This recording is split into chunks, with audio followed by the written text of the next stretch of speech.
د کډوالۍ په اړه د ولسمشر ټرمپ د سختې تګلارې سربیره هم د افغانه کورنۍ امریکا ته ورسېده.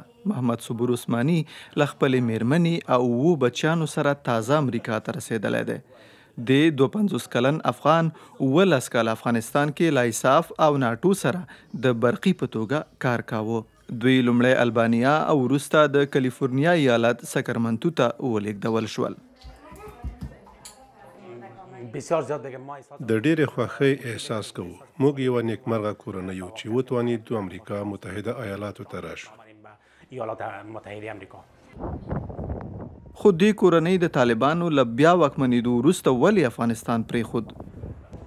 احساس امنیت به خاطر از این میکردیم که طالبان یک رژیم بسیار وحشی بودن. موږ د امنیت احساس نه کوو ځکه طالبان یو وحشي، ظالم او تیاره رژیم دی او موږ هره شیبه د خطر احساس کوو چې ښایي له کورنۍ سره یو ځای له منځه ولاړ شو.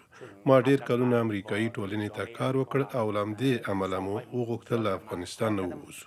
بنابراین منظور ما خواستیم که از افغانستان باید برایم.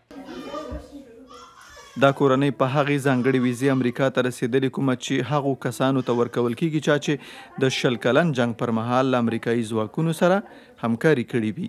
محمد صبور عثماني هیلهمند دی هغه نور افغانان هم امریکا ته ورسیږي کومو چې له امریکایي پوځ سره افغان جګړه کې همکاري کړې ده. بسیار زیاد تشویش داریم به خاطر از اینکه اونا همکارای ما بودن. همکارانو ته مې ډېر اندېښمن یم. هغوی زموږ همکارانو او داسې خلک وو چې کلونه مو په بېلابېلو شرکتونو کې یو ځای کار کړی او اسناد هم قانوني دي.